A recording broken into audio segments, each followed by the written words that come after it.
Cruzando as Conversas.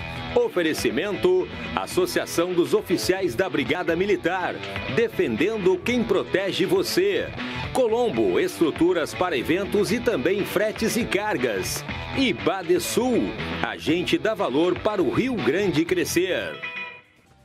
Muito boa noite a você que já está no Cruzando as Conversas desta sexta-feira. A semana que veio desde o começo com temperaturas bem abaixo, termina num belo clima. E nós vamos fazer ficar melhor ainda a partir de agora com o Cruzando especial desta sexta-feira, num oferecimento da Associação dos Oficiais da Brigada Militar, defendendo quem protege você, e também da Colombo, estruturas para eventos. Agora, com fretes e cargas. Desde o meio desta semana, nós temos um terceiro parceiro, você sabe, o Badesul Desenvolvimento, o banco que dá valor para o Rio Grande crescer e que, a partir de agora, ingressa na nossa programação, confiando a nossa credibilidade na comunicação tecnológica com o Rio Grande e com o jornalismo que tem feito a diferença na vida da sociedade gaúcha. Bom, hoje nós teremos dois momentos no programa. Numa primeira parte, nós teremos uma entrevista muito especial com a nossa nova colega de RDC TV, a Carolina Guaidas, que está nos estúdios comigo. E na segunda etapa, nós vamos falar sobre políticas públicas para o Covid e teremos um desdobramento em duas camadas, né? O nível municipal, percebido, analisado e desdobrado pelos vereadores Gessé Sengali e Pedro Ruas, e também de nível estadual com o vereador Dr. Tiago Duarte. Fique conosco, a partir de agora o Cruzando as Conversas está no ar. Bom, Carolina Guaidas é a nova contratação, o novo reforço da RDC TV, chega para trazer uma expertise, uma experiência de quem fez tudo o que podia fazer na área do jornalismo no Rio Grande do Sul e que vai para o centro do país em cobertura de jornalismo nacional, passando não só por reportagem, mas por bancada de apresentação de jornal nacional, começando aqui no Rio Grande do Sul, como eu disse, né, com a experimentação tanto dos bastidores na parte de produção, com todas as experiências que formatam um bom jornalista, e hoje chega na RDC TV, subindo o patamar, elevando a régua da RDC TV, porque é assim que a emissora tem se consolidado a cada etapa, né? Tem subido um degrau de cada vez, hoje já consegue subir com a perna mais larga, por alguns degraus, e vai chegar a Carolina Guaidas para simbolizar esse novo momento. Então, seja muito bem-vinda não só ao Cruzando as Conversas, Carol, mas também a esta casa que, sem dúvida nenhuma, será uma etapa marcante na tua vida. Eu digo isso porque estou chegando agora também e tem feito a diferença na minha, então acredito que aqui tu terá muito motivo para comemorar a tua estada profissional. Seja bem-vinda. Obrigada, Thiago. Estou muito feliz de verdade de estar aqui hoje, né? E estar num estúdio é muito legal, eu me sinto em casa e mais ainda nessa nova casa agora, que eu estou a partir de agora aqui na RDC TV. E realmente, né, eu fiz um caminho longo aí ao longo desses quase 20 anos aí de jornalismo, e a ideia agora é justamente essa, né, poder agregar tudo isso que eu tive ao longo desse caminho, dessa caminhada toda, agora trazendo de volta aqui para o Rio Grande do Sul, me reconectando com os gaúchos. Eu saí do estado, né, lá quase 10 anos atrás, dizendo que um dia eu ia voltar justamente para poder trazer tudo isso junto comigo e poder compartilhar com quem está aqui nos acompanhando. Eu acho que justamente foi isso que eu encontrei estando agora aqui na RDC TV. Então, de verdade, é muito legal estar aqui, estar participando de um programa como esse, estar reencontrando também meus ex-colegas. Isso é legal. Né? Tu mesmo é um colega que eu acompanhei aqui no mercado, mas nunca trabalhamos juntos pela primeira vez. Verdade. E ao mesmo tempo também reencontrando colegas com quem eu convivia antes de sair do Rio Grande do Sul, e agora de voltam a ser meus colegas por aqui também. E a RDC está formando esse time, a gente usando um pouco da linguagem do futebol, né? Está no mercado buscando essas contratações realmente para ter título no final da temporada. E o nosso título é conseguir passar para o telespectador a credibilidade, que confie no nosso trabalho com informação, com opinião, né? Uma opinião que vem se consolidando também como referência, como formação de opinião para o público que nos consome em todo o estado do Rio Grande do Sul, inclusive fora dele pelas plataformas digitais. E com isso, a tua vivência de um jornalismo nacional, ela é fundamental, Carol, para trazer para toda uma outra geração que também vem chegando, né? Eu falava com o Burdi outro dia, quando da estreia do RDC Manhã, a importância das gerações, né? Essa passagem de bastão, o Burdi ali conectando com o Paulo Nunes, com a Yasmin Luz, agora tu chegando também podendo passar a tua experiência. Então eu vejo assim, claro, o Burdi ainda numa geração acima, claro, né? Claro. Mas tu tens muito para passar para essa gurizada que também chega aqui para começar a tua caminhada. Dentro disso, quais as ferramentas que tu consegue pensar agora assim que tu trazes no braço, assim, embaixo do braço, tô chegando na RDC, isso eu vou levar porque isso a gente tem que fazer, isso eu trouxe de São Paulo, ou mesmo aqui, quando trabalhava ainda no Rio Grande do Sul. Quais essas munições para a guerra da informação? Eu acho que principalmente, Thiago, experiência, conhecimento, eu sempre falo isso, que acho que são bagagens, né, que a gente adquire e que a gente carrega com a gente para onde nós formos, né? Então, essas são coisas que a gente adquire culturalmente, né, e também com as experiências que a gente tem e que ninguém tira da gente. Então, isso é o mais importante, porque nós, enquanto profissionais, nós passamos por vários veículos, mas nós somos, né, um profissional em específico. É verdade. E tudo que a gente carrega conosco, a gente leva para onde a gente vai. Então, eu acho que toda essa experiência, né, passar por um mercado que é onde tudo acontece, né, São Paulo, eu nunca tive o sonho de ir para São Paulo, mas eu sabia que ia ser muito importante se um dia eu fosse passar por lá. E, de fato, foi o que aconteceu, né, recebi uma proposta, foi um período super interessante, assim, falando para minha carreira e para minha vida pessoal também. E então agora nesse retorno eu acho que é tudo isso que a gente traz, assim, né? Esse conhecimento, esse olhar diferenciado, né? De a gente passar por um centro tão grande onde tudo acontece, onde o que você imaginar você pode encontrar lá, né? Seja em histórias, em pessoas, em cultura. Então tudo isso, quando a gente volta para cá, a gente tem um olhar muito mais amplo para ver o que acontece também no nosso Rio Grande e quantas coisas legais a gente tem para mostrar e, ao mesmo tempo, quantas coisas a gente tem para cobrar também. Eu acho que esse é o nosso papel enquanto jornalista e é o que eu pretendo fazer também aqui, a gente poder cobrar quando for necessário, poder elogiar também quando isso for o correto, mas estar sempre de olho, buscando por esse jornalismo que a gente tem visto ao longo, principalmente desse último ano de pandemia, o quanto é importante, né? É verdade. A gente ter um jornalismo sério, de credibilidade e levar a informação correta, né? Explicar quando tem uma fake news, uma notícia que não pode se espalhar porque ela não é verdadeira. Então eu acho que isso é de extrema importância, assim, para a gente trazer aqui para o nosso estado e, claro, para que as pessoas confiem de fato, né, na nossa informação, saibam que a informação é correta, tem essa credibilidade, né? A gente vai atrás das fontes certas para passar a informação adiante. Então, acho que isso é importante. Tu tocas em dois pontos, assim, Carol, que para mim são fundamentais e que eu vejo o núcleo da RDC TV muito imbuído disso. Primeiro é esse decantar, né? De nós sermos, enquanto emissora jornalística, a trincheira de resistência daquilo que é notícia e informação, porque isso tem feito a diferença, isso tem salvado vidas, né? Exato. E muitas vezes a falta dela é responsável pelo índice de morticínio que temos visto, e não só do Covid, de outras naturezas também, não só de saúde, né? Como de segurança, como de educação e outras circunstâncias. E o outro elemento que tu trazes é justamente essa coisa de trazer as coisas elogiáveis. Eu acho que isso é interessante porque o jornalismo de credibilidade, sério, não é aquele que critica pela crítica, né? Os franceses chamariam la critique de la critique, né? Na área da filosofia. Então, a crítica no campo da opinião quando tem que ser feita, mas a valorização das coisas que o Rio Grande do Sul tem para mostrar, né? O Rio Grande do Sul, por vezes, se nós formos ao centro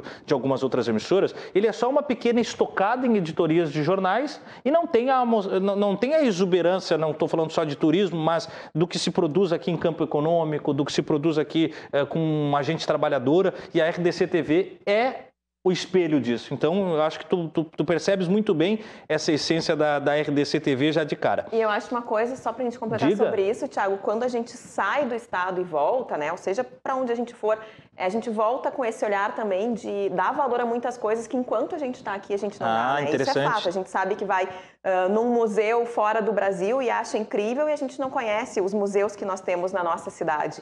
Então, acho que a gente volta também com esse olhar justamente nesse sentido, de ver o que é legal, o que precisa melhorar, mas também quantas coisas interessantes nós temos aqui que tanta gente daqui não conhece. Então a gente pode mostrar isso, né? Eu falo sempre que para mim o pôr do sol mais lindo do mundo realmente é o de Porto Alegre. Conheci muitos aí pelo mundo afora e de fato isso sempre me encantou e cada vez que eu vou lá e vejo eu digo, puxa, é verdade. É o mais lindo do mundo, assim como tantas outras coisas legais que a gente tem, claro. Sempre lembrando que a gente também tem muitas coisas a melhorar, obviamente, né? E isso também sempre tem que ser cobrado, mas com argumentos. Eu acho que é isso. Cobrar por cobrar não adianta. A gente tem que ter o argumento correto para ir atrás e buscar por uma solução também. E nisso a linha editorial da RDC TV eu tenho visto como algo implacável, assim, né? Conseguindo distribuir bem essas funções, por isso o público tem se aproximado, porque entende realmente que é uma prestação de serviços gaúchos, né? De fazer a melhoria através do serviço jornalístico e de fazer a valorização daquilo que tem que ter. Bom, antes de falar da nova atração, né? O RDC News, eu quero falar sobre essa tua chegada imediata agora com o Cláudio Andrade, essa dobradinha aqui no portal. Como é que tem sido a experiência no portal RDC? Sabe, tem sido muito legal, né? Eu já cheguei no dia que eu cheguei aqui na RDC, já fui pro estúdio junto com o Cláudio, a gente falou que é os dois CAs, né? Que é a Carolina Guaidas e o Cláudio Andrade. Nós dois, assim, uma curiosidade, fomos por muitos anos das nossas vidas, ele moço e eu moça do tempo, né? Tanto aqui quanto fora daqui. Então a gente tem algumas sintonias ali que a gente combina e tá dando muito certo, assim. Legal. O Cláudio é um cara muito legal, um super colega, assim, me dá espaço para também conversar, poder conversar com os entrevistados. Então, tem sido uma experiência muito legal. É um programa longo, né? São 3 horas de programa. A gente faz muitas entrevistas ali hoje, nesse formato diferente de jornalismo, né? Que a gente faz tudo praticamente online. Pouquíssimas vezes a gente tem algum colega aqui no estúdio também. Mas um espaço muito legal. E eu acho que a gente tem mostrado muito isso também, nesse sentido do que a RDC traz, das coisas boas que o Rio Grande tem e, ao mesmo tempo, do que tem que melhorar, seja quando a gente fala de Covid-19, né? Quando a gente cobra porque não tem uma vacina em algum lugar, tem uma fila que está formada, mas seguindo nesse papel realmente de cobrar quando necessário e de elogiar também quando a gente pode. Muito bom, muito bom. Dupla KK, então, né? Tamo junto. Legal. Mas é momentâneo, porque logo mais nós teremos uma nova atração e tu será a âncora da atração. Eu sei que não dá para trazer todos os detalhes, até eu deixei numa saia justa dia desses aí a Yasmin, o Burdi e o Paulo Nunes, porque né, a gente fica curioso, eu como espectador que nos acompanha, eu quero saber o que tá rolando nos bastidores. Eu sei que não dá para adiantar tudo, mas o que a gente pode falar do RDC News que vai chegar aí e que terá a Carolina Guaidas como âncora? Eu tô bem feliz com esse projeto. É um projeto, assim, a nossa ideia é um projeto, um telejornal inovador de tudo que a gente tem aqui no Rio Grande do Sul, que a gente possa conversar com o telespectador, mas num formato completamente diferente do que a gente tem. Eu não posso falar muita coisa, porque senão a nossa chefia, puxa a orelha, não vai gostar. É tudo segredo, por enquanto. Mas a ideia é essa, assim, da gente ter um cenário diferenciado, né, uma equipe diferente, que a gente possa fazer exatamente isso que eu estou falando desde o início, que a gente possa cobrar o que é necessário, que a gente possa dar voz para quem precisa e para que a gente possa fazer um jornalismo sério e de credibilidade, mas num formato diferente. Tá tudo sendo pensado. Opa. Eu tô bem feliz, assim, porque acho que é uma coisa diferente, algo que eu ainda não fiz na minha carreira, assim, de poder pensar junto no projeto desde o início dele. Então, sabe aquele friozinho na barriga que a gente tem? Tá ali. Assim, tá com tudo, assim, como agora, que eu normalmente sou entrevistadora hoje, enquanto entrevistada aqui pelo Thiago, mas então esse projeto vai ser muito legal e, claro, a gente vai dar as informações assim que possível, mas já estou aqui na contagem regressiva para, assim que possível, que a gente já esteja no ar. Sabe, tu toca num ponto agora, Carol, é uma coisa que me chama a atenção, eu tenho alguns quadros, né, de alguns programas pelos quais eu passei, especialmente na internet, e um deles era entrevistar colegas. E toda vez o colega que é jornalista, ele se sente um pouco acanhado de dar entrevista. Eu acho legal esse exercício porque a gente se coloca um pouco no lugar de lá, né? Exato. Muitas vezes assim, é fácil ser a pedra, difícil ser a vidraça, né? Então é bom que tenha esse frio na barriga, porque afinal de contas eles nos mantêm vivos nos desafios. Mas tu toca num ponto importante, algo que eu nunca fiz na carreira. Eu acho que, né, isso vem para simbolizar o que a gente vem debatido sobre a RDC, que pensa fora da caixa, acima de qualquer coisa. Do que tu nunca fez na carreira, o que realmente, assim, tu diz assim, a partir de agora nós temos que trazer isso, né? Essa é a novidade que tem que ter, assim, ou essa é a ferramenta, ou a Carolina que vai vir trabalhar todos os dias, isso ela vai trazer pro novo, pro inédito. Tu diz? De ferramenta de trabalho. Eu acho que basicamente é tentar usar toda a experiência e tudo que eu adquiri ao longo desses anos para fazer um jornal muito legal, assim, algo que eu sou muito jornalista daquelas que assiste todos os jornais, sabe? Assim, todos nós fazemos isso desde pequeno, lê todos os jornais, né? Assiste todas as emissoras.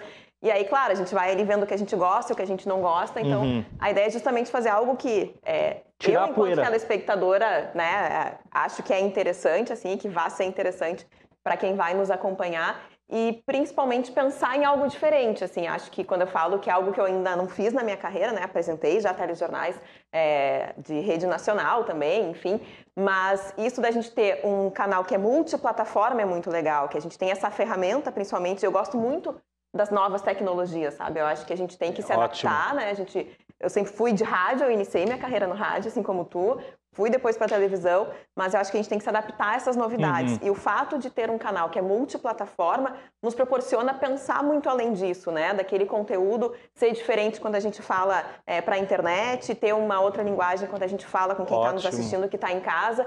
Então, acho que a ideia é juntar tudo isso num produto muito legal, assim, a gente vai querer, claro, contar com ideias e ajuda de quem nos acompanha também, dizendo o que gosta, o que não gosta, o que quer assistir na televisão, para que a gente possa fazer um produto que realmente a pessoa queira estar com a gente todos os dias para acompanhar ali e ver o que é notícia no estado, mas naquele formato e me fazendo companhia. Isso é interessante, assim, né? O estar comigo todos os dias, a gente tem que se reinventar de alguma forma todos os dias para trazer o novo, para trazer o inédito e manter a curiosidade, manter aquela conexão, né?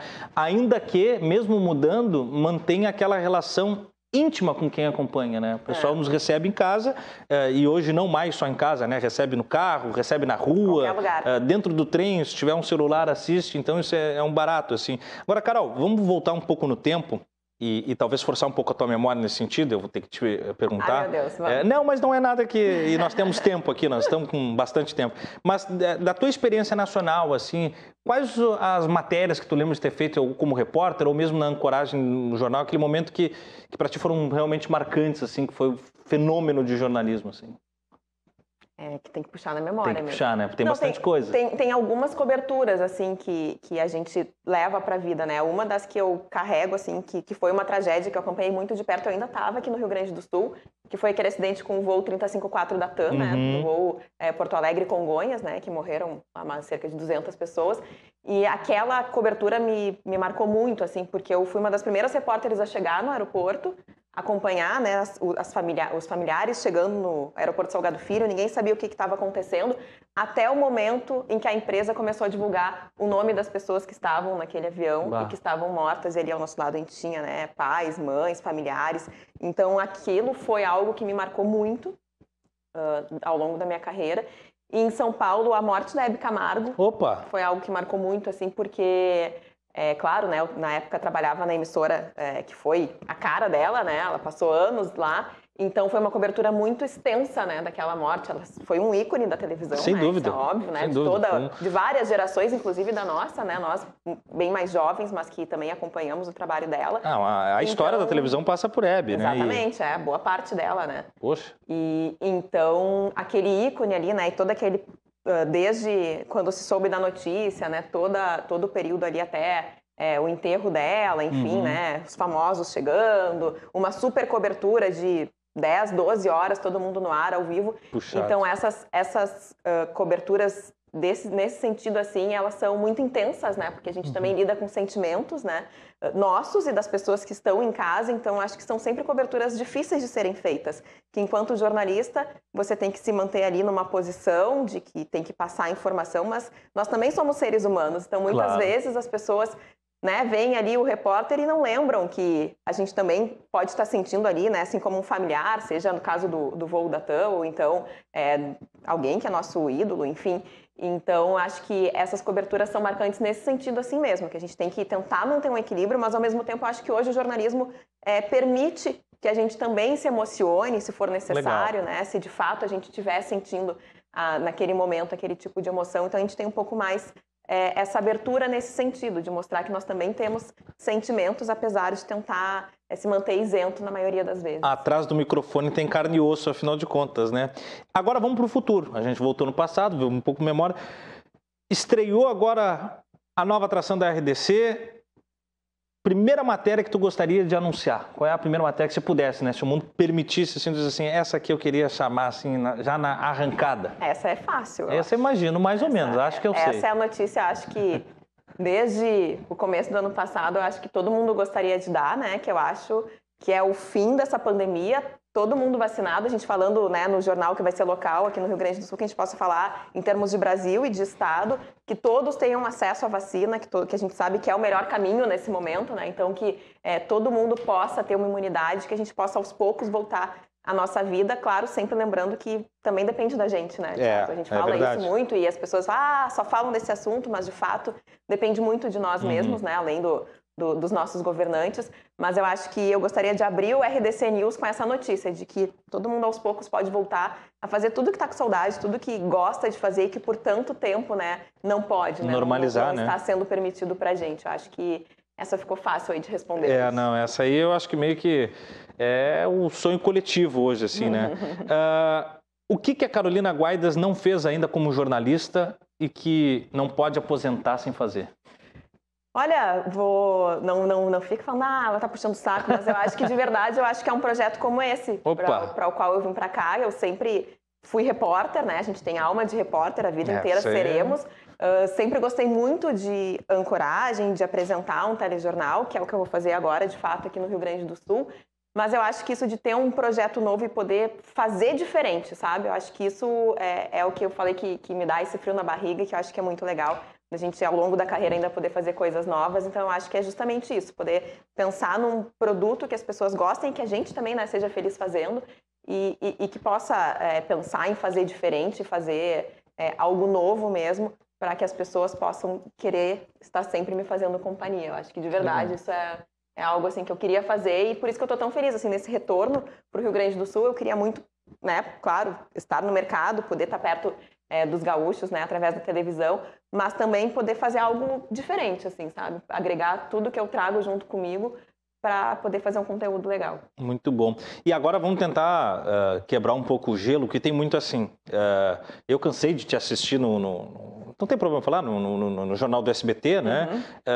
E aquela coisa, né? Tem a sisudez da bancada, é uma coisa que por vezes passa. E aí, cada vez, e acho um barato tu justamente lembrar da essência humana que há por trás dos microfones, porque parece que é meio que um fetiche popular, assim, a pensar no erro do jornalista como algo a ser criticado, ou mesmo hoje vira meme muito fácil, né? Se o cara vai errar alguma coisa na bancada, ele errou uma palavra, ou gaguejou, enfim, qualquer coisa que tire o aspecto máquina é criticável, né? Eu, pelo contrário, eu acho que é o grande barato que é ali que alerta que, né, do outro lado tem seres humanos, né? E a gente tropeça na fala quando vai conversar, por que não no jornal, né? Mas qual é aquele momento que tu lembra, Carol, que foi, assim, embaraçoso, assim, né? Pode ter sido aqui no Rio Grande do Sul antes de ir, ou mesmo lá, mas que foi, assim, aquele, puxa vida, esse aí eu mesmo vou ter que rir, porque vou ter que rir de mim. Ai, Thiago, faz perguntas difíceis, assim, pra gente responder na hora, essa é pra gente rir junto. Não, é que eu tenho que pensar, tem coisas, assim, que eu não lembro. Não, eu sempre fui muito tranquila, assim, pra fazer, seja reportagem ou na bancada, assim, sabe? Agora que eu me lembre mesmo, assim, tem que pensar, mas eu acho que principalmente na rua, assim, né? A gente ouve tanta coisa, a gente vê tanta coisa, assim, que acho que são os momentos principais no dia a dia, assim, né? Justamente como você falou da bancada, que a gente está ali sentado, né? Normalmente nesses jornais nacionais tem que seguir o teleprompter, né? Que passa o texto, a gente tem que seguir, não pode desalinhar muito. Sim. Então disso acho que não tem grandes coisas, assim, que eu lembre, mas... E na rua já teve de tudo, de estar no meio do barro e aí perder a bota, e agora como é que faz, sabe? Assim, você já passou por umas dessas também, assim, né? Ou... O apresentador fazer uma pergunta que a gente não faz ideia de qual é a resposta, e aí você tem que dar uma volta, né? Diz mais ou menos ali que vai procurar e tal. Mas acho que coisas mais nesse sentido, assim, que eu lembro agora para te dizer, para te responder essa pergunta. A gente já está quase caminhando, viu? A sabatina é leve, eu te falei, não... Tu és casada com um jornalista, Carol, Gustavo Berton. Como é que é a vida de dois jornalistas quando chegam em casa? Um fica dizendo pro outro, te assisti no jornal hoje, faz assim, não faz assado. Eu te ouvi hoje assim também, não faz assim, não faz assado. Tua pergunta vai para cá. Como é que é? Tem esses feedbacks ou chegou em casa assim, não, a redação fica lá no trabalho? Não, nós somos muito tranquilos, assim, né? A vida inteira... A gente se conheceu já enquanto jornalistas, assim, né? Ainda a gente fazia estágio na época trabalhando, enfim, sempre... em rádio, em televisão, e a gente se ajuda muito, assim, Legal. sabe? Eu acho que a crítica sempre é bem-vinda de ambos os lados, e a gente gosta muito de ver o outro, assim. Eu tenho uma filha, né? A gente tem uma filhinha de 2 anos, um dos motivos do nosso retorno para o Rio Grande do Sul. E a Isabela também adora ver o papai e a mamãe. Então ela vai ser jornalista, evidente. Não, vamos deixar ela de fora disso. Mas desde pequena ela vê o papai, a mamãe, e gosta e fala. E a gente incentiva assim para que ela veja que o pai e a mãe saem de casa, mas justamente, né, para ir para o trabalho, e ela vê que a gente tá Legal. Ali. Mas eu acho que a gente se ajuda muito, assim, nesse sentido. Às vezes alguma coisa que a gente vê que o outro fez, que, não gostei muito disso, tenta fazer diferente, dá um toque. Vai daqui, mas em alguns momentos, claro, encerra o assunto jornalismo, né? E vamos falar da vida, da família e de outras coisas também, né? Porque senão é ciclo infinito, né? Trabalho 24 horas. Carol, encaminhar o nosso papo, quero te oportunizar, então, nas tuas falas finais, que tu... Agora não fale comigo, né? Porque tu não tá falando comigo, tá falando com o nosso espectador. Mas agora dirija só para eles a mensagem de chegada, né? O teu cartão de apresentação, assim, para o público telespectador, não só do Cruzando, mas de toda a nossa RDC TV. Quem é a Carolina Guaidas e o que vai acontecer a partir de agora? Bom, Carolina Guaidas, para quem não conhece, é uma jornalista que gosta muito do que faz, a vida inteira, desde pequenininha eu queria ser jornalista, sabe aquelas histórias que a gente ouve, sério, é verdade, eu sempre quis fazer isso. Sou, entre aspas, na minha família a ovelha negra, porque é uma família de advogados, eu fui a única que desviei o caminho e fui para o jornalismo e sempre fui muito feliz fazendo isso, assim, tanto, né, que construí a minha vida e a minha carreira com base nisso. Eu sou muito feliz de ter chegado até onde eu cheguei por meios próprios, assim, sempre com o meu trabalho e justamente eu acho que por fazer com vontade o que eu gosto.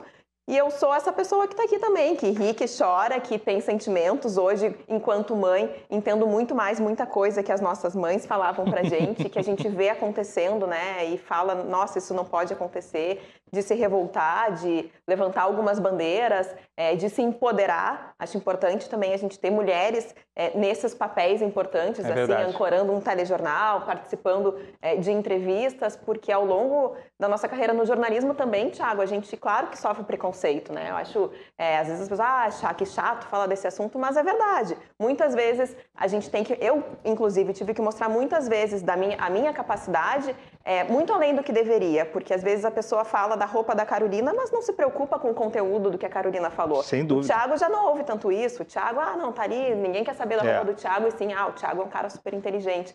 Então a gente sempre tem esse degrau a mais aí para ultrapassar. E eu acho que a ideia é essa, né? Mostrar assim que a gente é extremamente capaz, obviamente, né? Tem cultura e autonomia suficiente para seguir em frente. O que vocês vão ver me acompanhando, seja no portal ou depois com a RDC News, é isso. É uma pessoa que gosta muito do que faz, que acha importante a gente falar o que acontece no nosso estado, cobrar quando necessário.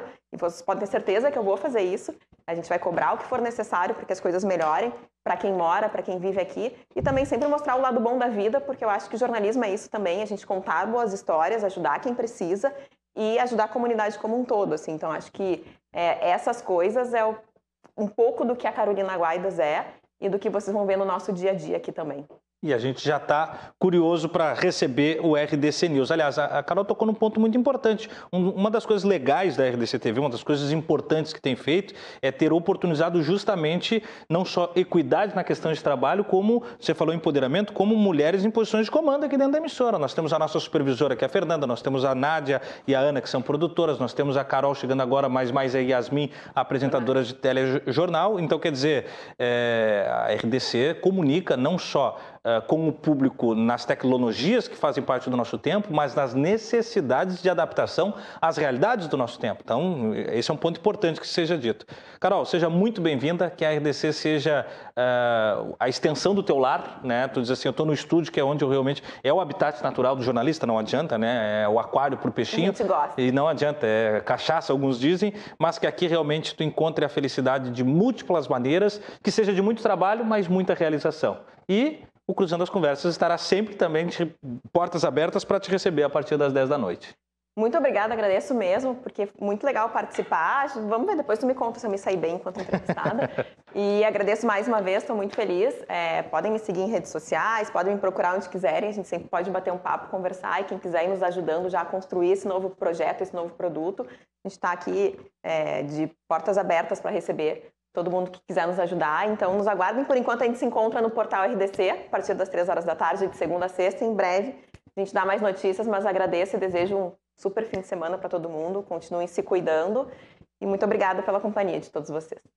E vocês fiquem por aí que a gente vai ali e já volta daí para debater políticas públicas para a Covid com o deputado estadual Dr. Tiago Duarte, também os vereadores Gessé Sangalli e o Pedro Ruas. Eu volto já e você fica aí.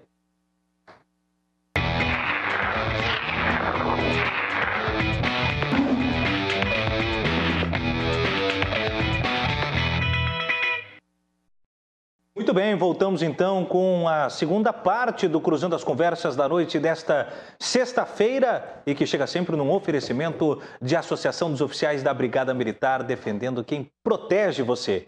E também Colombo, estruturas para eventos, agora com fretes e cargas. Junto desde o começo da semana, o Badesul Desenvolvimento, o banco que dá valor para o Rio Grande crescer. E por fim, né, você sabe, acesse lá www.rdcshopping.com.br, os melhores produtos para os melhores consumidores, porque é preço baixo e qualidade garantida. Aproveite o estojo com 6 peças em aço inox e cabo de madeira da linha Churrasco Tramontina por 6 vezes de R$ 87,50. Estojo completo da Tramontina, kit churrasco 6 vezes por R$ 87,50. É a boa pedida para o final de semana, né? Então acessa www.rdcshopping.com.br. Bom, nós recebemos no primeiro bloco a Carolina Guaidas, que é a nossa nova colega, o novo reforço da RDC TV para o seu departamento de jornalismo. E agora nós vamos falar sobre políticas públicas para o combate ao Covid-19, tanto do âmbito estadual quanto do âmbito municipal aqui em Porto Alegre. Antes de falar com os nossos convidados, vamos assistir a um vídeo postado hoje pelo governador do estado, Eduardo Leite, em que ele anuncia que toda a população gaúcha acima de 18 anos terá pelo menos a primeira dose da vacina até o dia 30 de setembro. É uma belíssima notícia. Vamos conferir o governador.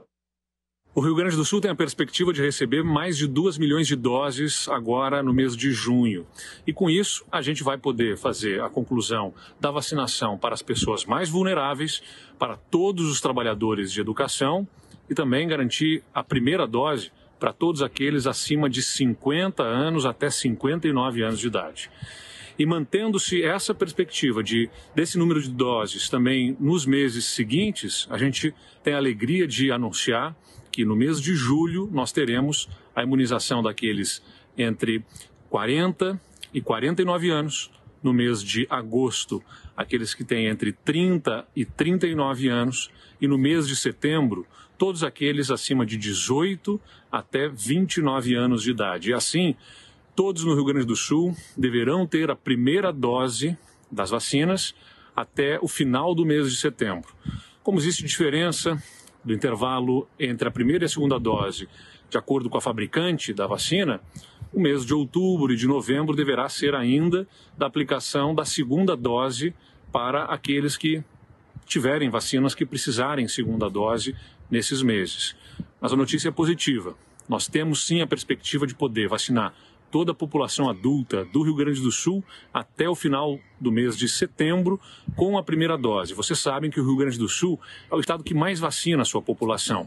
Nós estamos sempre no topo do ranking e somos o estado que tem maior percentual da população com as 2 doses da vacina. Essa é uma corrida em que todos ganham e no Rio Grande do Sul a gente vai continuar trabalhando para proteger sempre a nossa população. Muito bem, palavras então do governador do estado, Eduardo Leite, que são, pelo menos, né, nessa primeira mensagem, otimistas e que nos deixam aí uma boa expectativa sobre o processo não só de capacidade de vacinação, como da temporalidade da vacinação, deixando o prazo máximo até dezembro de 2021 para a primeira e segunda dose de toda a população adulta do estado. Seria realmente incrível, será, se conseguirmos cumprir não só o calendário como a meta. Nos estúdios comigo, o vereador Gessé Sengali, já estendo meu muito boa noite, agradeço a presença. E nós falamos há pouco, Gessé, o senhor disse, por vezes acompanha o programa, já estive em outro momento. Essa é a nossa primeira vez juntos aqui na oportunidade de debatermos temas que interessam aos gaúchos, que seja a primeira de muitas, seja muito bem-vindo. Muito obrigado pelo convite, é uma honra estar aqui na RDC, um local onde acompanho muito a minha deputada, Anne Ortiz, que se faz também sempre presente e debate temas interessantes ao nosso estado. Vereador, empolga a mensagem trazida pelo governador do estado agora ou ainda o meme aquele da internet, torcedores calma? Será que não é bem assim? Eu acho importante, porque na verdade assim, uma das grandes reclamações das pessoas que buscam informação com relação à vacinação, e eu sei porque no início desse processo eu fazia toda a divulgação de quais eram os públicos que iam receber a vacina no dia seguinte ou na semana seguinte, e naquelas primeiras intervenções que tinham uma grande disponibilização de vacinas, o dia seguinte era sempre com um ano a menos da idade das pessoas que poderiam se vacinar. Então, num dia era 75 anos, no outro era 74, só que a pirâmide vai aumentando a base e chega uma hora que a previsibilidade vai ficando mais difícil. Então, a pessoa meio que fazia um cálculo, uma previsão, imaginando que depois de 1 ou 2 semanas já chegaria a vez dela, só que com o aumento da base de pessoas que tinham direito à vacinação e também com a diminuição do estoque de vacinas em função do grande número de pessoas que estava sendo vacinadas, acabou que essa previsibilidade acabou diminuindo. E, bom, uma autoridade como o governador do estado, que embora eu tenha minhas divergências, colocar que o estado está se preparando, recebendo junto do plano de imunização nacional, doses de vacina suficiente para imunizar a população até outubro, é a previsibilidade que as pessoas estavam buscando. Então, não tem como achar isso ruim. Na verdade, isso pode só ter um efeito colateral adverso, que é as pessoas entenderem que a flexibilização ela já começou. Então, é algo que tem que ser levado em consideração, mas eu entendo que ajuda na lógica de permitir que as pessoas possam ter uma certa previsibilidade e, com certeza, a questão da retomada econômica vai ter maior consistência, porque tudo que as pessoas querem é poder voltar a trabalhar com segurança, sem risco de ser novamente interrompidos. Aliás, o senhor tocou num ponto, né, em que pesa as divergências com o governo, enfim, mas como é que o senhor encarou essa retomada dos planos de distanciamento, revigorando as suas estruturas e dando mais autonomia para as cidades, e como o prefeito Sebastião Melo também repaginou a sua maneira? Bom, eu entendo que esse sistema, o 3As, né, alerta, ele é importante e, na verdade, talvez ele devesse ter sido adotado antes. O sistema de bandeiramento, ele acabou deixando muito centralizado o poder do Estado na hora de decidir quais as regiões que teriam as atividades econômicas diminuídas por um decreto estadual, dependendo de cada bandeira, e a regra do jogo ela foi mudando ao longo do período, né? Num primeiro momento não podia, o que não podia na bandeira vermelha passou a poder na bandeira preta, o que não faz o mínimo sentido, e na minha opinião, o que acabou acontecendo, inclusive até com o próprio governador, é que ele foi pressionado por uma atitude precipitada do prefeito Marquesan, que lá em março, quando ainda não tínhamos um grande contingente populacional contaminado, que poderia justificar um fechamento da economia, ele acabou fechando de maneira precipitada, talvez aconselhado pelo governador João Dória, que naquele momento já estava com bastante dificuldade no estado de São Paulo.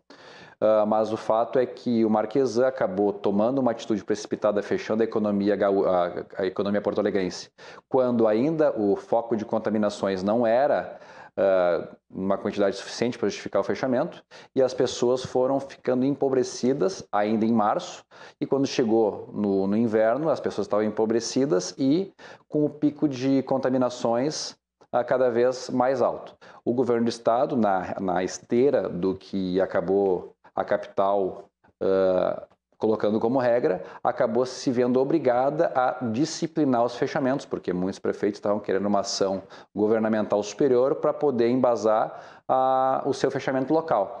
Então, esse descontrole e o fato de ter sido fechado muito recentemente, no início da pandemia, acabou levando o pico de contaminações para o auge do inverno, que era quando nós teríamos aquele maior quantidade de infecções naturais por conta do frio, mas também com a população empobrecida. E quando chegou naquele momento de auge de contaminações, no pico do inverno, com a população enfraquecida, as pessoas queriam voltar a trabalhar e pressionaram o governo para voltar a trabalhar, e infelizmente acabou que nós não conseguimos controlar a pandemia no momento mais crítico, que era no auge do inverno passado.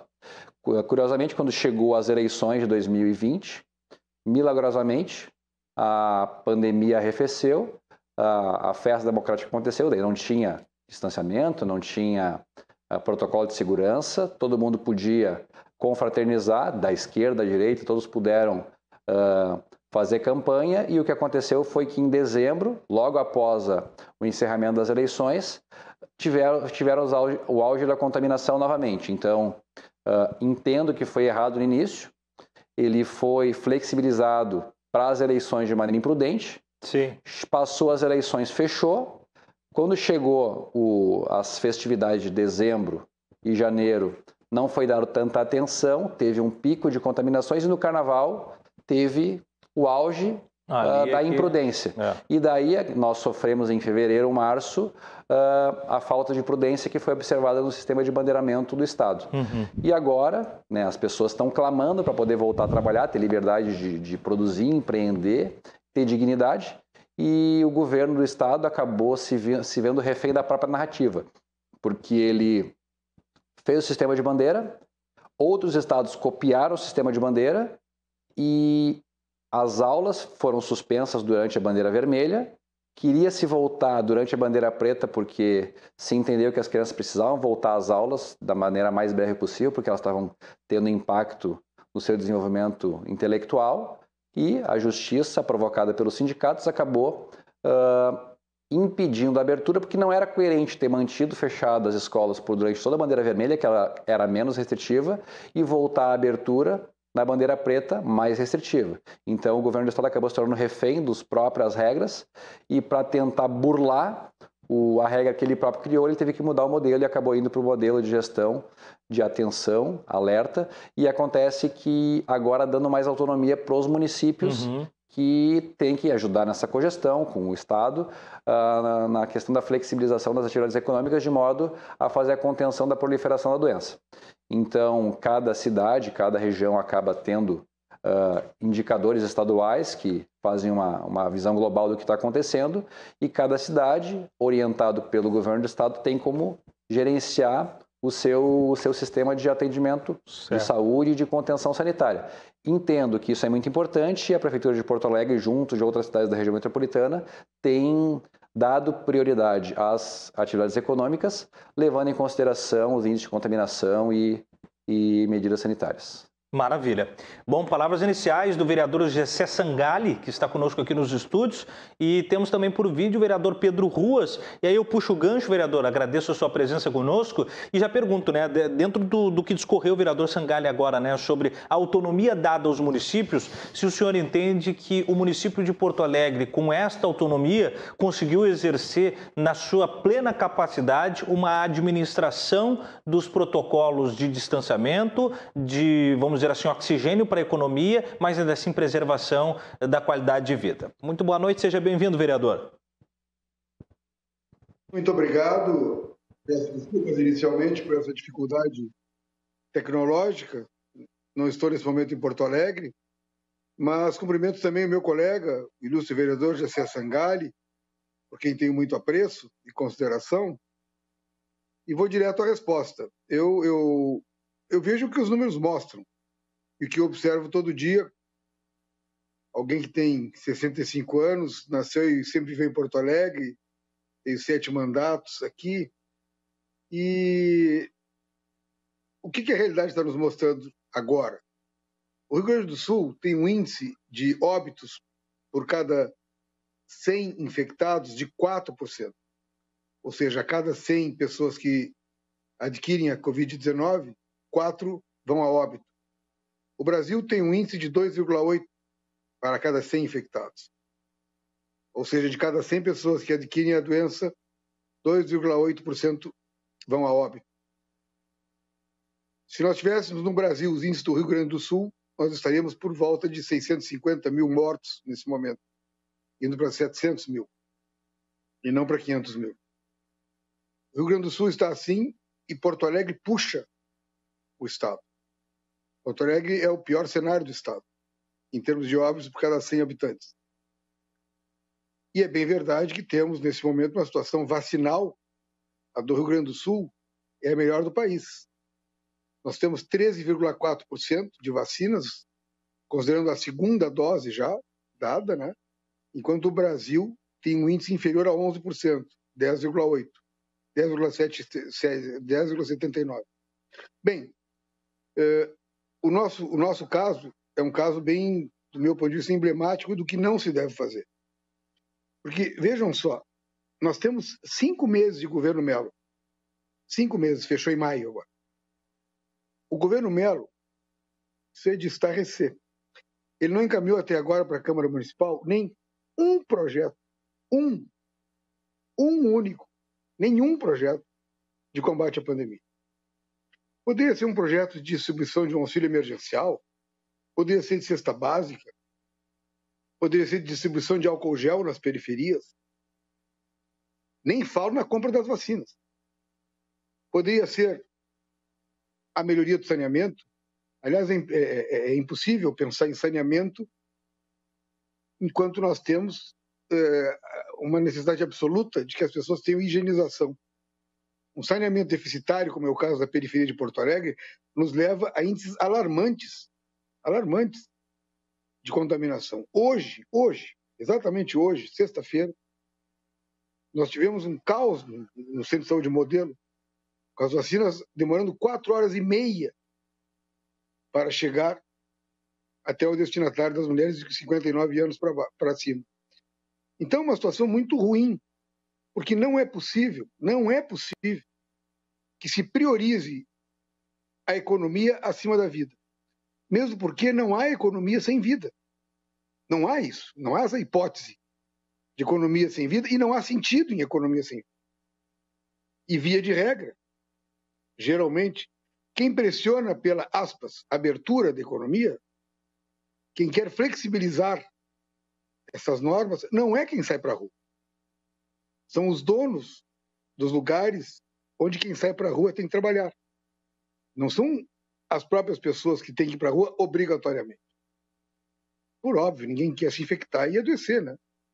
Isso é uma questão evidente, ainda mais com pouquíssimas vacinas, porque mesmo o Rio Grande do Sul lidere hoje o ranking nacional com 13%, um pouco mais, nós temos também a liderança, repito, no número de óbitos por infectados. E é um número muito baixo, 13%. Quanto tempo nós levaremos até ter todo mundo vacinado? É bastante tempo.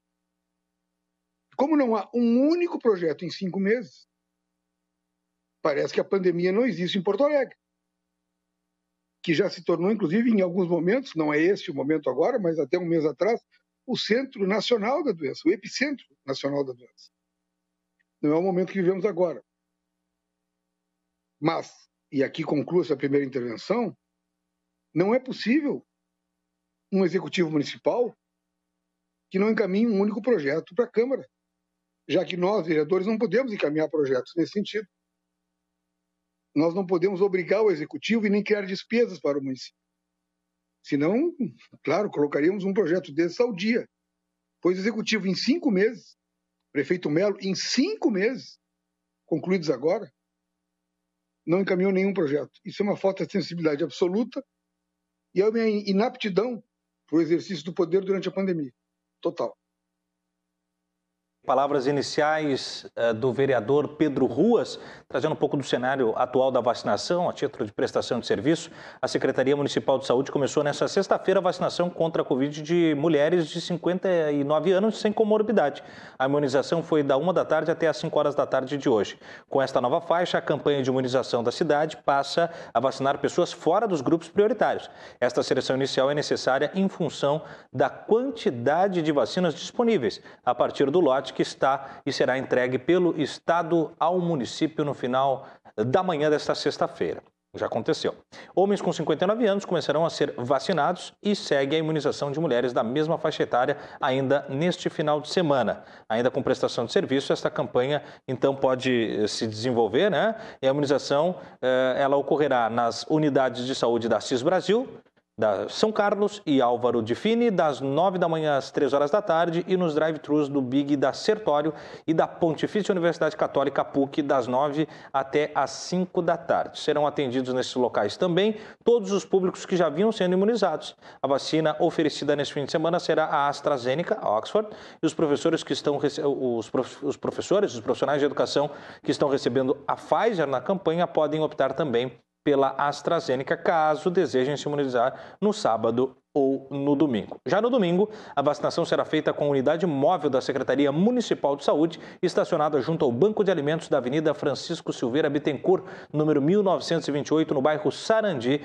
na zona norte de Porto Alegre. Aí o atendimento muda de horário, passa das 9 até a 1 hora da tarde, das 9 da manhã a 1 hora da tarde. Vereador, dentro da fala do colega vereador, do seu colega Pedro Ruas, ele não entende uma eficácia do executivo, especialmente numa morosidade ou talvez numa não ação, de encaminhar à Câmara projetos que tenham ali itens que são básicos para o combate à pandemia, como cesta básica, álcool gel, vacina, estrutura de saneamento, auxílio emergencial e máscaras.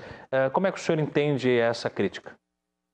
Bom, eu acompanhei as primeiras votações na Câmara de Porto Alegre e tiveram até alguns dias que o vereador estava afastado por licença-saúde talvez ele não tenha participado dessas votações nesse sentido, mas as primeiras atitudes do governo Mello na questão da abordagem fiscalizatória era mais no intuito de educar a população, porque a gestão anterior, a gestão anterior acabava sendo muito fiscalizatória no sentido de punir e não de educar. E tanto que a Guarda Municipal da cidade de Porto Alegre, quando faz abordagem, por exemplo, quando tem pessoas em aglomeração, né, num parque público, por exemplo, ao invés de punir, eles oferecem, por exemplo, a máscara para essa pessoa utilizar como uma forma pedagógica de conscientizar e tentar induzir a pessoa a tomar cuidado consigo e com as pessoas que estão ao seu redor. Então, com relação à questão de máscaras, isso é uma política pública e notória, dá para buscar, inclusive, matérias jornalísticas que falam sobre esse tema. Só buscar no Google que a gente consegue observar que é uma postura da Guarda Municipal da cidade de Porto Alegre. Certo. Com relação à questão da compra de vacinas, foi aprovado um projeto na Câmara de Porto Alegre autorizando o município de Porto Alegre a aderir a um consórcio de municípios e de estados na compra da vacina. Infelizmente, o que está acontecendo é que as vacinas que não fazem parte do plano de imunização ainda não foram aprovadas pela Anvisa e por isso não podem ser compradas. Estava tendo convênios com a Sputnik para fazer a compra para distribuição pelos municípios com recursos próprios. Por que a Sputnik? Porque a Sputnik não estava dentro do Plano Nacional de Imunização e, portanto, seriam doses a mais que poderiam ajudar na imunização de pessoas na nossa cidade e no nosso estado. Entretanto, como ela não foi aprovada pela Anvisa por conta de ainda conter o que eles chamam de vírus replicante, ou seja, estaria contaminando as pessoas e não protegendo elas com relação à própria doença, acabou que ela não foi aprovada e aquele consórcio de municípios e de estados não puderam comprar a Sputnik. Então, existiu uma atitude do governo pedindo autorização legislativa da Câmara de Porto Alegre para aderir a um consórcio de prefeituras e estados que queriam comprar a vacina, só que, como não tem vacina disponível, porque todas já aprovadas fazem parte do Plano Nacional de Imunização e para não atrapalhar o Plano Nacional de Imunização, infelizmente o município não pôde fazer a compra própria da vacina. Mas se, por exemplo, a Sputnik for aprovada pela Anvisa, o município que já está em consórcios de outros municípios e de estados, quando for aprovado, se for aprovado, vai poder comprar. Só não pode comprar as que já fazem parte do Plano Nacional de Imunização, porque senão entraria numa competição que não faz o mínimo sentido. Claro. Eu até quero ouvir o vereador Pedro Rosso sobre isso, mas antes nós já conseguimos estabelecer o sinal com o deputado Dr. Tiago Duarte. E aí eu já estendo meu muito boa noite e peço a sua impressão já de imediato, deputado, sobre o anúncio feito pelo governador do estado, então, com um calendário mais esclarecido e bastante extenso, conseguindo fazer efetivamente a vacinação, segundo as palavras do governador Eduardo Leite, de toda a comunidade gaúcha adulta, com a primeira e a segunda dose até o final do ano de 2021. Seja bem-vindo, boa noite, deputado. Boa noite, é uma satisfação poder estar conversando com vocês. Estou com algumas dificuldades técnicas aí, como vocês veem, mas vamos tentar ao máximo corrigir sobre isso. O que eu observo, o que eu tenho observado nesse processo? Eu vou pegar um gancho, porque eu ouvi um forte abraço ao vereador Pedro, meu colega vereador, Um abraço, o GC, doutor Tiago. O GC, que é uma grande revelação aí da Câmara de Vereadores, a gente tem acompanhado, teve até um trabalho em conjunto lá, uma ação em conjunto, Comissão de Saúde da Câmara e Comissão de Saúde da Assembleia, lá no Hospital de Clínicas. E eu vou pegar um gancho exatamente do que o vereador Pedro acabou mencionando, com o qual eu concordo. Uma parte da colocação dele. O Rio Grande do Sul tem, junto com São Paulo, os maiores índices de mortalidade por coronavírus no país. Né? Isso é uma realidade. Isso prova, isso e outros dados provam, que as atividades restritivas que vinham sendo feitas e que foram feitas pelo governo Marquesan e que foram feitas pelo governo Eduardo Leite elas, infelizmente, é importante a gente dizer isso para a população, infelizmente, elas não diminuem mortalidade por coronavírus. Elas não diminuem mortalidade por coronavírus. A própria Organização Mundial de Saúde já veio a público dizer que o lockdown não diminui mortalidade por coronavírus. A Angela Merkel pede desculpas ao povo alemão porque fez um lockdown excessivo e o lockdown não diminui a mortalidade por coronavírus. O que faz o lockdown? O lockdown não é necessário? Em algumas situações é, porque ele diminui o colapso, a possibilidade de colapso do sistema de saúde. Essa é a ação do lockdown.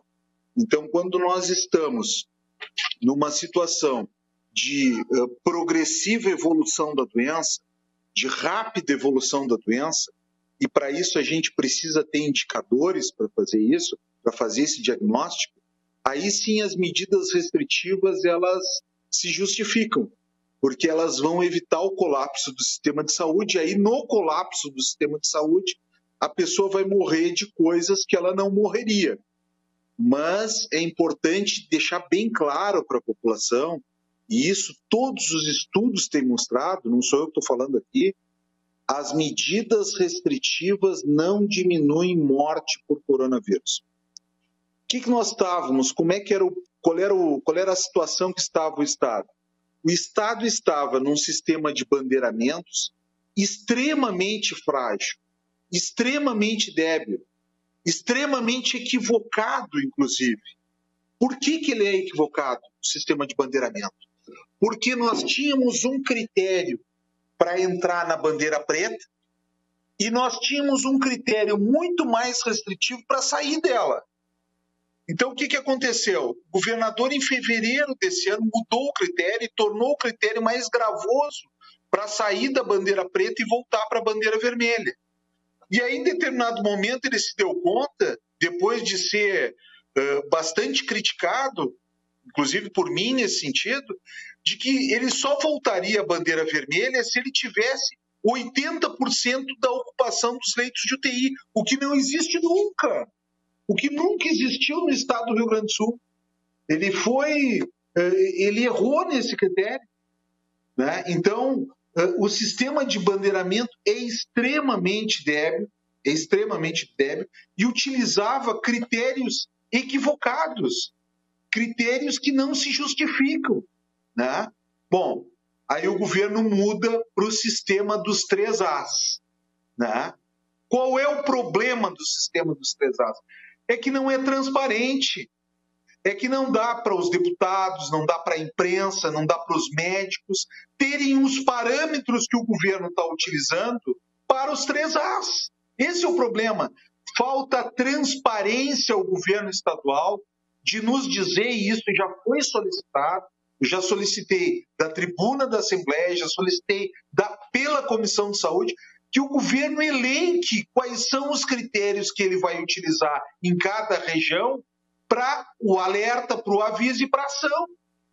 Ele tem que deixar transparente isso, para que nós possamos auditar isso. No entanto, agora isso está guardado numa caixa preta. Ou seja, ninguém sabe, e eu pergunto para vocês, alguém aí sabe quais são os critérios que o governo utiliza para dizer o que é aviso, o que é alerta, o que é ação? Ninguém sabe. Outro problema. Nós, no dia 23 de março,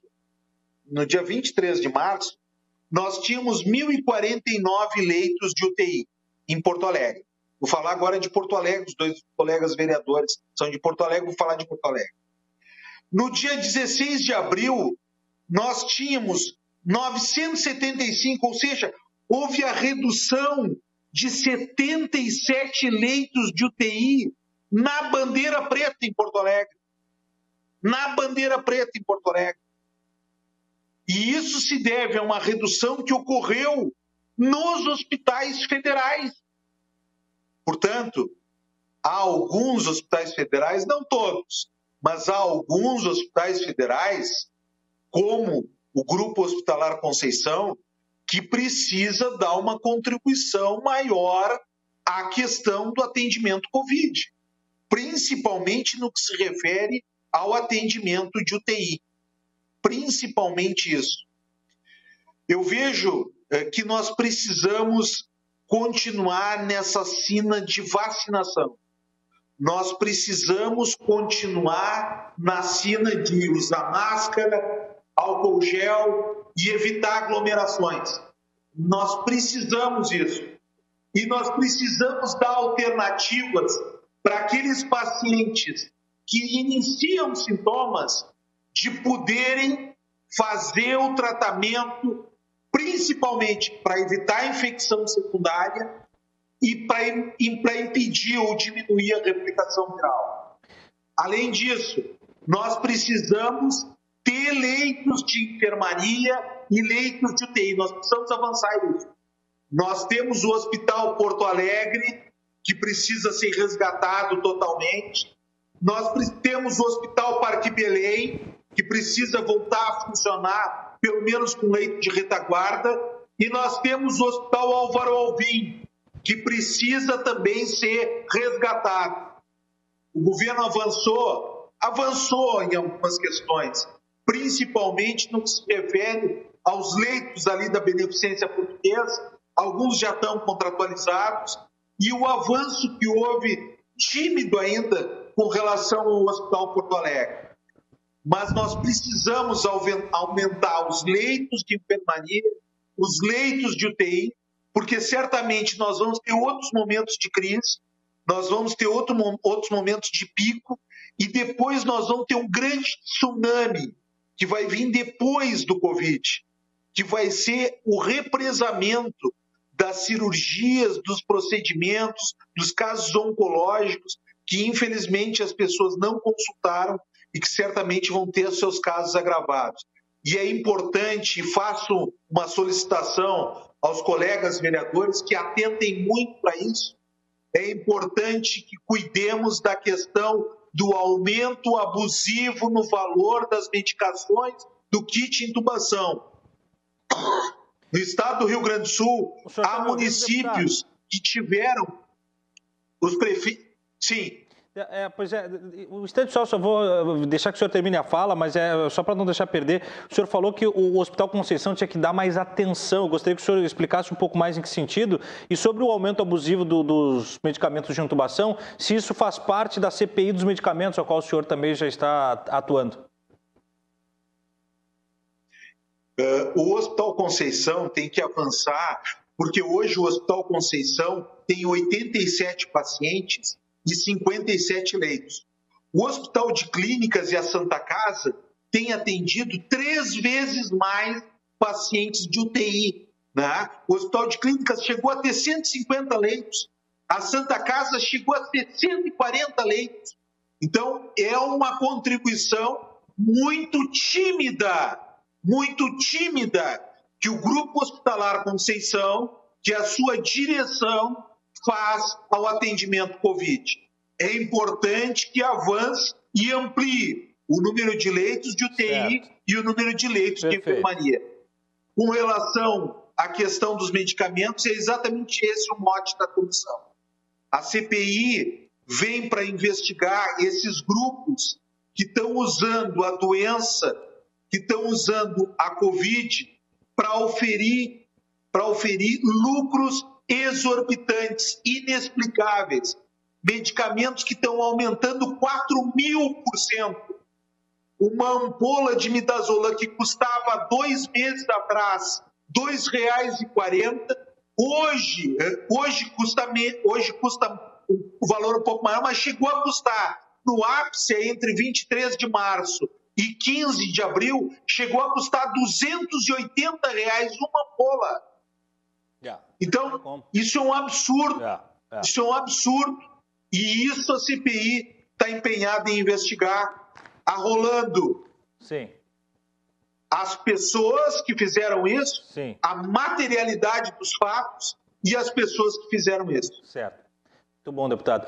Vereador Pedro Ruas, eu creio que as falas, na verdade, elas são complementares. Quando o deputado começou a falar e replicou a sua fala, e ele focou no lockdown, mas eu entendo que Quando a gente fala das políticas públicas e o senhor puxa o gancho, e eu até elenquei aqui, o senhor falou sobre o Executivo não ter encaminhado nada sobre cesta básica, álcool gel, vacina, máscaras, saneamento e auxílio beneficial, justamente é pelo não lockdown, né? Então, esquecer o lockdown ao passo em que não necessariamente esquecer o lockdown como um recurso, o deputado e doutor Tiago Duarte entende a sua não funcionalidade, mas eu acho que a gente só não pode ficar debatendo, vereador, se o lockdown sim ou o lockdown não. Eu acho que o senhor é pontual quando busca justamente uma tomada de decisão acerca daquilo que tem que ser feito pelo poder público, uma vez em que não foi feito algo como uma atitude do lockdown. Gostaria que o senhor desdobrasse essa fala, vereador.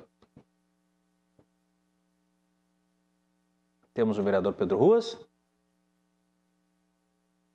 Tudo bem, deve ter caído o vereador aqui. Caiu.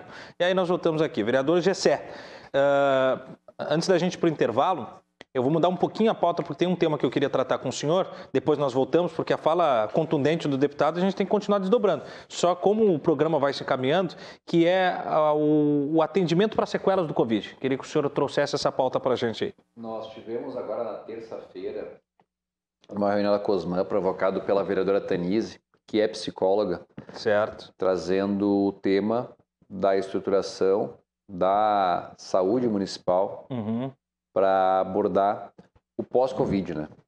E, bom, ficou claro que a cidade de Porto Alegre ainda não tem um plano bem estruturado de quais vão ser os próximos passos após a pandemia, mas sabe-se que vai ter um represamento, como foi falado pelo Dr. Tiago, de como se fosse uma pandemia de doenças não tratadas que, em função da Covid, acabaram ficando represadas, né? Muitos procedimentos cirúrgicos, muitos exames deixaram de ser feitos, tanto pelo risco de contaminação durante a feitura do exame, por exemplo, quanto como os médicos estavam ocupados tentando tratar as pessoas que vinham acometidas do Covid e deixaram de atuar na sua especialidade, né? Até chegou-se a aventar a possibilidade de convocar profissionais de outras áreas no auge das contaminações para tentar dar conta da demanda que estava muito forte, né? Aqueles meses de fevereiro e março nós passamos, tinha uma grande dificuldade, inclusive,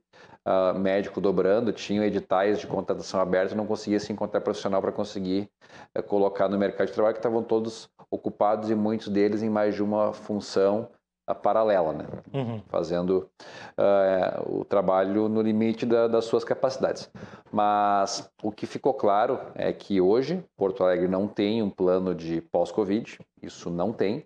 O que tem mais bem estruturado hoje, talvez pelo protagonismo da vereadora Tanise, que é também psicóloga, que a saúde mental tem alguns projetos já em andamento na preparação de pessoal para ser abordado agora, durante a pandemia e no pós-pandemia, porque se identificou muito casos de suicídio, casos de depressão, pessoas que têm dificuldade de voltar ao mercado de trabalho entrando em depressão, e a saúde mental foi uma das que mais foram afetadas em função da pandemia, por conta de um contexto de não convivência em sociedade, as pessoas se mantendo isoladas por dias, sem pegar sol, sem fazer um exercício físico, com algumas se tornando pessoas sedentárias, sem convívio social. Então, se identificou esse problema da questão mental e está sendo abordado. Isso eu sei que existe um plano já desenvolvido ou em vias de conclusão que vai ser tratado pela Secretaria Municipal de Saúde. Certo. Mas outras comorbidades, outros problemas decorrentes disso, infelizmente ainda está sendo traçado planos que não têm, nesse momento, uma resposta clara de como é que vai ficar. Muito bom. O projeto multidisciplinar, né, ele tem visão em atender os teores clínicos, físico e mental dos pacientes de pós-Covid, envolvendo uma equipe multitarefas de fisioterapeutas, nutricionistas, enfermeiros, psicólogos, entre outros profissionais da saúde. Alerta também o diretor executivo do Simers, o Jefferson Boeira, que esteve na reunião, que cita agora o vereador Gessé Sangalli, que muito tem se preocupado com o aumento dos leitos de UTI, mas tem se deixado de lado, né, a extensão questão do pós-Covid, sequelas essas que foram inclusive apontadas e comentadas pelo vereador Aldacir Oliboni, que comentou que ainda sente sequelas da doença também, né? A gente até vai falar sobre isso. Antes do intervalo, rapidinho, nós temos 2 minutos antes do intervalo. Vereador Pedro Ruas, o senhor chegou a ouvir o meu questionamento antes do senhor ter uma queda de sinal? O senhor chegou a acompanhar ou não? Eu posso repetir. Deixa eu dar uma notícia em primeira mão aqui, Tiago. Por favor. Notícia tem prioridade. Então, essa situação que cita o vereador Gessé é importante, que nós estamos falando aqui do tsunami que nós vamos ter no pós-Covid, né?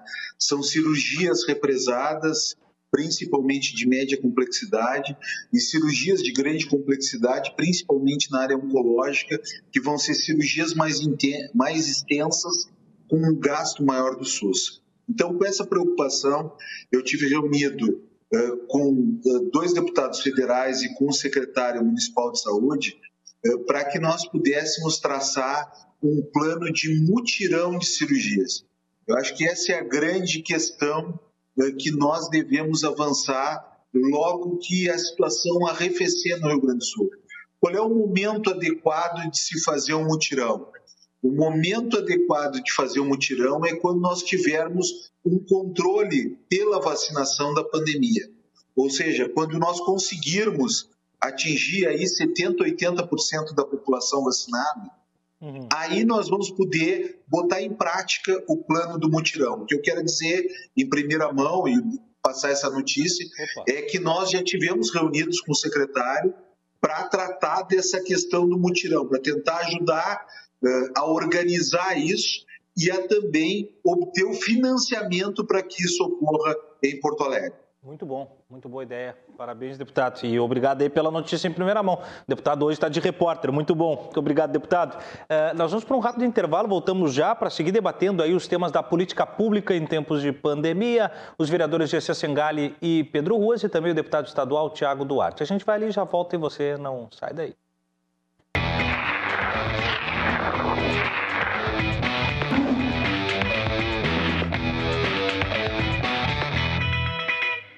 Voltamos então com o Cruzando as Conversas para o seu bloco final. Ouvimos na primeira parte do programa a nova contratada da RDC TV, a jornalista Carolina Guaidas, que vem para comandar uma atração de notícias, né? O novo jornalístico, o programa jornalístico da RDC pelas noites, o RDC News, que vai estrear em breve na nossa grade de programação.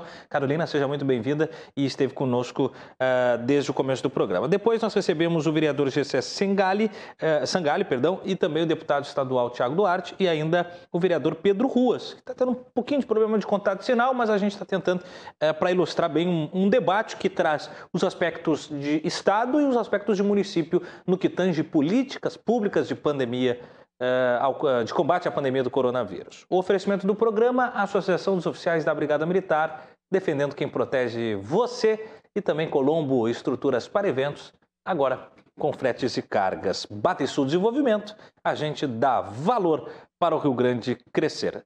Temos o vereador Pedro Ruas no contato? Acho que não, né? Vamos continuar por aqui. Se o vereador entrar, a gente consegue pelo menos se despedir dele.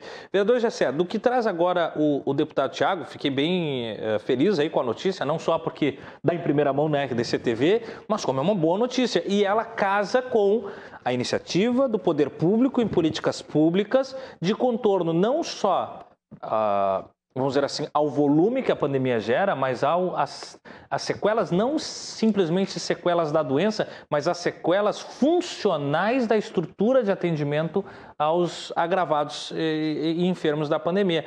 É uma bela de uma decisão aí, esse plano de mutirão de cirurgias, hein, vereador? Sim, e eu lembro que recentemente, nessa mesma reunião que teve da COSMAN, promovida pela vereadora Tanise, tratando sobre o pós-pandemia, onde tem a questão das doenças mentais, depressão, outras comorbidades também, foi dito que existe hoje no Hospital de Clínicas um setor dedicado a tratamento de doenças do trabalho, doenças laborais, e como hoje ele está subutilizado, vai ser disponibilizado para a Secretaria Municipal de Saúde conveniar para que receba as pessoas que têm dificuldades com relação aos desdobramentos do Covid, para serem tratados numa parceria com a Prefeitura, com outras entidades médicas, e é interessante que a União, através do Hospital de Clínicas, né, está disponibilizando uma parceria com o município para fazer essa abordagem, né, que além de fornecer o espaço, vai fornecer também conhecimento para desenvolvimento de pesquisas para o pós-pandemia, porque se a gente for parar para pensar, inclusive, não acho que tenha sido, por mais que eu discorde, má fé do prefeito Marquesan quando teve uma atitude que não foi benéfica para a economia num momento em que a pandemia estava baixa, né? Ele tinha uma boa intenção de fazer o fechamento precoce da economia porque ele queria proteger a população, embora tenha errado, ele fez tentando fazer o certo. E por que errou? Porque não tinha conhecimento naquele momento da melhor maneira de abordar a pandemia. Como ele estava vendo São Paulo sofrendo com um alto número de mortes, ele achou que tinha que fechar antes da doença chegar. E o que isso faz com que nós aprendamos? Que é importante que existam pesquisas para aprender a abordar da melhor maneira possível o contexto novo que a gente está sendo inserido. E como agora, depois da recuperação de dezenas de milhares de pessoas e com algumas sequelas que algumas pessoas acabaram ficando também na hora de milhares de pessoas, é importante que tenha pesquisa na área médica capaz de apontar quais são os principais caminhos que as equipes têm que tomar para dar um melhor encaminhamento para aqueles pacientes que passam pela doença, mas passam com sequelas. Por isso a importância dessa parceria com o Hospital de Clínicas e Prefeitura no sentido de buscar melhores alternativas para aquelas pessoas que vão sofrer por muito tempo com as sequelas da doença. Muito bem, vereador Gessé Sangalli. Eu estou travando aí. Sangalli, tamo junto. Vereador Gessé Sangalli. Deputado, dentro do que a gente falava, o senhor, né, trouxe a CPI dos medicamentos e acredito que isso ainda vai dar o que falar, né? Porque realmente os dados que o senhor traz estão sendo apurados, eles são, pornográficos, né? Haja vista a gravidade do cenário que a gente encara e a obtenção absurda de um sobrelucro de medicamentos de ordem imediata e urgente, né? Mas, fora essa parte da CPI, fora as boas notícias que o senhor traz do multirão e o alerta que o senhor faz para as medidas públicas, onde é que o senhor vê que há acertos e erros do governo do Estado no combate à pandemia, no mês de junho que nós abrimos agora, em que pese o governador hoje ter se manifestado sobre um calendário jamais estruturado de vacinação? Observo que a questão da vacinação é um acerto do Estado, né? O empenho do Estado no sentido de vacinar é um avanço, né? Eu não posso contextualizar isso. Apesar do governo ter prometido que ia manter os impostos altos, o ICMS alto, para poder comprar vacina, e não comprou, né? Eu votei contra o aumento de impostos, mas alguns outros deputados disseram que votaram a favor, porque o governo ia utilizar esse recurso para comprar vacina, e não comprou, né? Mas o empenho do governo do Estado na distribuição da vacina, o empenho do governo do Estado na gestão dessa crise tem sido positivo. Quais são os equívocos? Os equívocos é o governo majorar os critérios. Em fevereiro fez isso para descer da bandeira preta para a vermelha, o que quase prejudicou toda a economia do Estado, né? Dificultou muito as coisas, teve que mudar o sistema em função disso. E agora, nesse atual sistema, o grande problema é a falta de transparência. Quais são os critérios para que o município receba o aviso, o alerta ou a ação? Quais são os critérios? Isso ninguém sabe. Isso é uma caixa preta que ninguém sabe. Então, aí está o equívoco. Então, há acertos e há equívocos. Eu vejo a questão desta doença como uma endemia já, Tiago. Uhum. Uma endemia. O que é uma endemia? Uma endemia é uma epidemia que vai ficar conosco por mais tempo do que o período da vacinação. Ela vai persistir por mais tempo. E a gente vai restringir as atividades econômicas e conceitualmente o governo Mello acerta nesse sentido, na minha opinião. Ele vai restringir as atividades econômicas quando tiver um grande avanço da patologia, quando tiver um aumento muito rápido no número de casos. Aí que tem que restringir para não entrar em colapso no sistema de saúde. Porque, volto a dizer, infelizmente, as medidas restritivas não diminuem a mortalidade por coronavírus. É importante que as pessoas entendam isso. O que diminui a mortalidade? Diminui as questões vinculadas ao aumento rápido da doença, máscara, álcool gel e evitar aglomerações. O que diminui é as vacinas, né? Evitar que as pessoas fiquem doentes na forma grave. E o que diminui é o tratamento imediato dos pacientes. Imediato para os pacientes com uma medicação antibiótica para evitar a infecção secundária e um outro remédio, um vermífugo pode ser, para diminuir a replicação viral. Isso nós vamos diminuir o número de casos graves. Não, isso é remédio para todo mundo? Não é, mas isso diminui o número de formas graves. Então, nós vamos ter que ter realmente um novo normal ao longo do tempo. E nisso, a preocupação com as doenças crônicas e até com o câncer, elas ficam. E nós vamos ter que, logo ali adiante, quando arrefecer a pandemia, ter uma ação governamental no sentido de estancar. A sugestão é com mutirões, esse grande problema. Sim. Lá no ano de 2005, a primeira gestão do Fugaz, assumiu o Dr. Pedro Buzo, técnico da Secretaria de Saúde. Ele tem um estilo muito parecido com o Maurício Pardo. E ele conseguiu estabelecer, naquele momento, um mutirão que foi histórico na cidade de Porto Alegre. Se praticamente zerou a ortopedia, que acaba deixando as pessoas deformadas, aleijadas. Ele zerou as cirurgias oncológicas. Então, eu acho que é nessa tônica que nós devemos avançar logo aqui adiante no pós-imediato da pandemia. Muito bem, doutor. Bom, vereador Gessé Sangalli, vou ter que convidar o senhor para vir num próximo breve programa para a gente conseguir falar um pouco sobre a obra da revitalização do Arroio Dilúvio, também da barragem Saint-Hilaire, porque hoje acabou não dando tempo. Eu tinha projetado, tivemos essas quedas de sinal dos nossos convidados online e isso nos prejudicou um pouco em tempo. Mas fica uma oportunidade para a gente voltar e falar a respeito. Eu agradeço ao senhor e peço suas considerações finais sobre a pauta ou sobre qualquer serviço que o senhor também queira destacar nos seus encerramentos a partir de agora. Não, queria só agradecer a oportunidade. É uma honra estar aqui. Eu externei para ti isso antes de começar o programa. É um programa que eu admiro desde quando ele era no outro formato, em outra emissora. Ele foi trazido para cá. Também tinha um outro apresentador que recentemente foi substituído. E também até tu me confidenciou que em breve vai ter alterações. Tem novidade aí. E essas novidades aí, como tu falou, vai aumentar o tempo de programa, vai mudar a dinâmica. E até eu quero participar desse novo programa quando for possível, em temas que são importantes para a cidade. Lembrando que a comissão que a gente participa é de saúde e meio ambiente.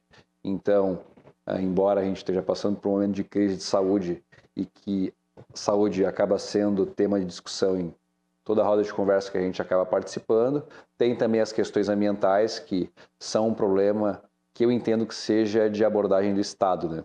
E o município de Porto Alegre recentemente anunciou, na verdade hoje, firmou a parceria com o IPH, Instituto de Pesquisa da URGS, onde teve um anúncio de um início de projeto de revitalização de um trecho do Arroio Dilúvio, na verdade, entre a PUC e o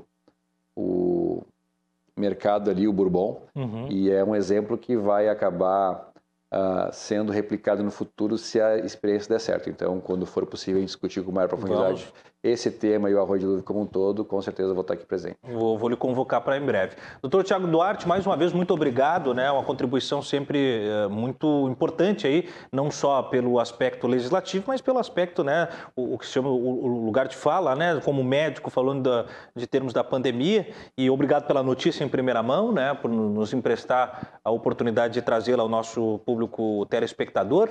Uma boa noite para o senhor e as suas palavras finais, deputado. Obrigado, Thiago. Uma satisfação participar desse debate com o Pedro. Quero ficar à disposição de vocês, parabenizar pelo programa. A CPI tem levantado autoria e materialidade de diversos crimes, né? Os prefeitos e agentes públicos têm se dirigido e têm mencionado extorsão, têm se sentido coagidos por essas empresas que acabam tentando oferir lucros astronômicos com a desgraça das pessoas. Nós estamos trabalhando firmemente para que realmente essas medicações não faltem à população gaúcha e nós não vejamos as tristes cenas que nós vimos no norte do país, em Manaus, aqui no Rio Grande do Sul. A falta dessas medicações, elas são essenciais à vida e por isso elas não podem faltar e os médicos, os administradores dos hospitais não podem ficar à mercê destes inescrupulosos, não tem outro termo, criminosos, desumanos, que acabam buscando oferir lucros muito acima do razoável, né, em detrimento da saúde das pessoas. Fico à disposição de vocês para que a gente também possa estar avançando nessa pauta. Segunda-feira temos uma outra reunião ordinária. Terça-feira saímos pelo Rio Grande, em alguns locais, inclusive, que estão na iminência de ter uma nova onda para verificar se as medicações realmente têm chegado a partir da Secretaria Estadual de Saúde lá na ponta onde as pessoas precisam. Obrigado, boa noite a todos vocês. Nós agradecemos, deputados, também ao vereador Gessé Sangalha, ao vereador Pedro Ruas, que colaborou conosco, mas teve problemas de sinal e não pôde ficar o programa todo, e também a jornalista e colega Carolina Guaidas, que esteve na primeira parte do programa. Com produção de Nádia Martins, o Cruzando as Conversas vai ficando por aqui e você é nosso convidado. Segunda-feira a gente volta e aí, mais uma vez, a pauta vai esquentar, porque nós retomaremos o tema da reforma da Previdência Municipal com os vereadores que são de situação, de oposição, que entendem a necessidade da reforma, que são contrários, e vamos desdobrar a pauta, tá bem? Então, 10 da noite de segunda, a gente se encontra. Boa noite.